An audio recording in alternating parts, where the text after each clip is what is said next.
Okay, Glenn, good morning. Good morning. How are you? I'm doing great. Finally adjusted to the time zone. Yeah, when we spoke last, you were still in the US, Yep. and that was what, 24 hours ago? 48 San hours Diego, ago? yeah. So it's been a pretty rough few days, but here in Barcelona, it's beautiful. It's fun. So. What's your first impression of the conference? Oh, well, I came right in here and saw you, so very positive first impression so far. Fabulous, that's what I like to hear. Glenn, would you tell me a little bit about yourself, what you do at Aon, and yeah, I suppose what your role is? Yeah, sure. So I lead Aon's digital asset practice in North America. I sit in our financial services group, so that's like a branch of commercial risk that focuses on D&O, E&O, crime, etc. But I, kind of moonlight for all of commercial risk in coordinating our client relationships for the digital asset industry. So whether you're a what we call crypto native business, or crypto adjacent, like a financial service, it's getting into custody or trading or something like that. These get kind of lumped into our budget bubble of digital assets, and that could include direct placements for risks and challenges with digital assets, or just consulting like commercial enterprise who wants to issue an NFT.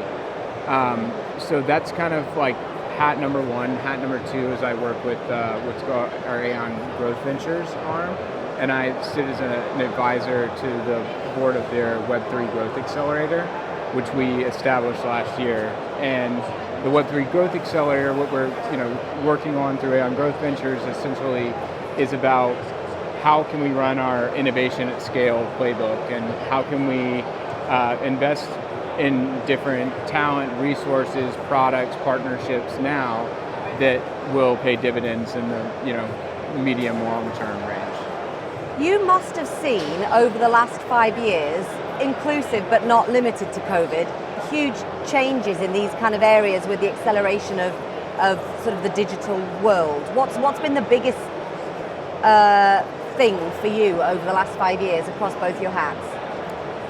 Well, I think what's the big thing for us has been playing a role as an educator and kind of a middleman between insurance markets and the industry.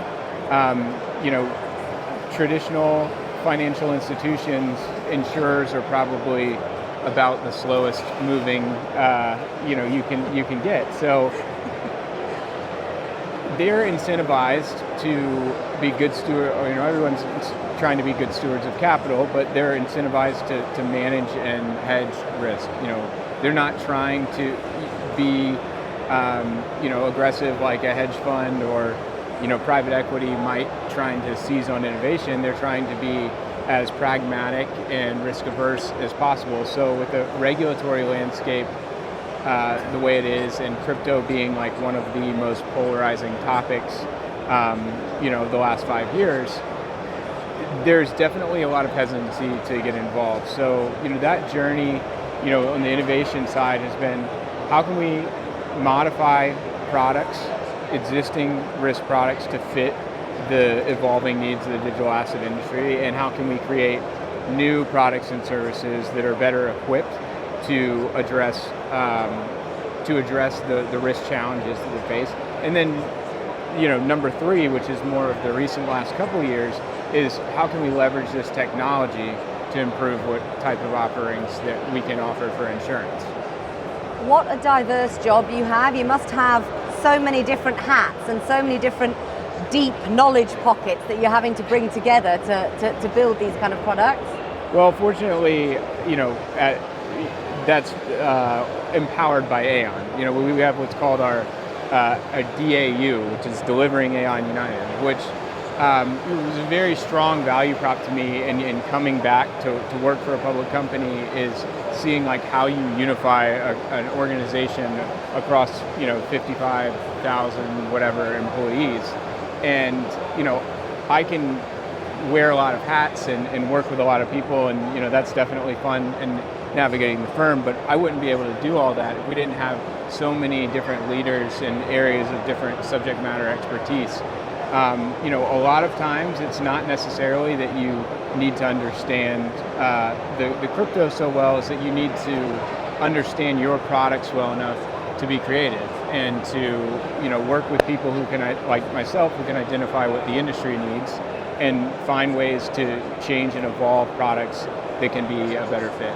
What do you see over the next 3 to 5 years happening? Well, this all comes with the regulatory backdrop. Right now, with the SEC kind of taking an enforcement first approach, and we see like large financial institutions like Fidelity and BlackRock coming in and saying, in the U.S., like, hey, we're standing up these products too. You guys might want to slow your roll a little bit in terms of like how much you're overreaching what is technically your given directive, and we'll see where that goes. But I think that the traditional finance moving into the crypto economy is something that's been happening for years, but it's like what's the next piece to fall? So in 2017, 2018, everybody thought financial institutions were ready to rush in, but they weren't. It's like we don't actually have a good system for custody. So we solved custody. Now we have a much larger wave of financial institutions come in. Right now, it's the question of whether or not assets are considered to be securities or not, or what are we going to do with how are we going to regulate stablecoins? There's clearly a need for more defined rules to allow companies to operate in a pragmatic way and continue to innovate. And right now what's happening is companies are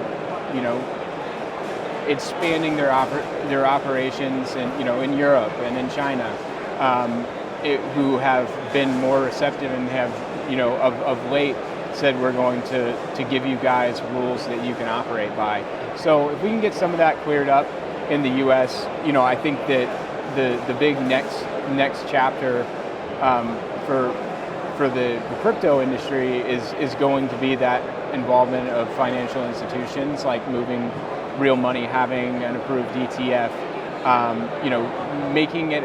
And once you have those rules for the large financial institutions, you can make it easier from the technology side. You give all the tech companies that are here and otherwise the ability to operate without fear that we're working on a tight growth budget. We have a year of runway. We can't really afford to enter into different services or technology that could potentially get shut down by regulators. So if we have a clear defined path, we'll be able to improve the infrastructure to where everybody who's not really familiar with digital assets doesn't have to be, so it can just operate in the background. And we can do stuff like offer, risk transfer on chain that works, the same way, like congruent with other existing traditional insurance products, and those, policies can be part of programs with traditional insurers and DeFi insurers. Absolutely. What are you hoping to get out of this event, given what we've just discussed? I think that we're constantly looking for different ways that we can offer new and creative solutions, and oftentimes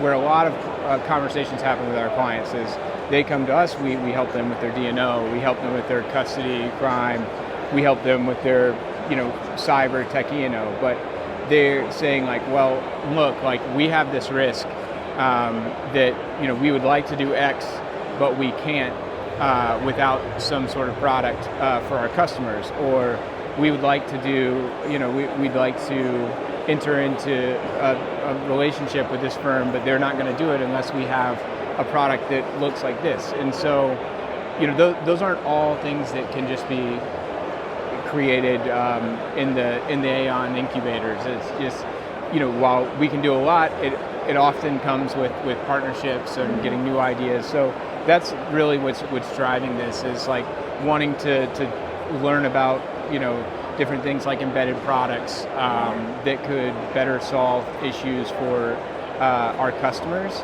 and then create potential growth opportunities for Aon. Well, I wish you a very successful event. I can see so many different exhibitors, a couple of who I've spoken to and think would be a great fit for you. Okay, great. So good luck, enjoy, and thank you very much for your time this morning. Yeah, thank you so much. Thank you. I appreciate it. It was fun. Now, I've got your details, so I'll send everything over to you, and then we'll arrange maybe a podcast for a few months' time, something like that. That sounds great. Awesome. Yeah, Cheers. well, Thank you very cheers. much.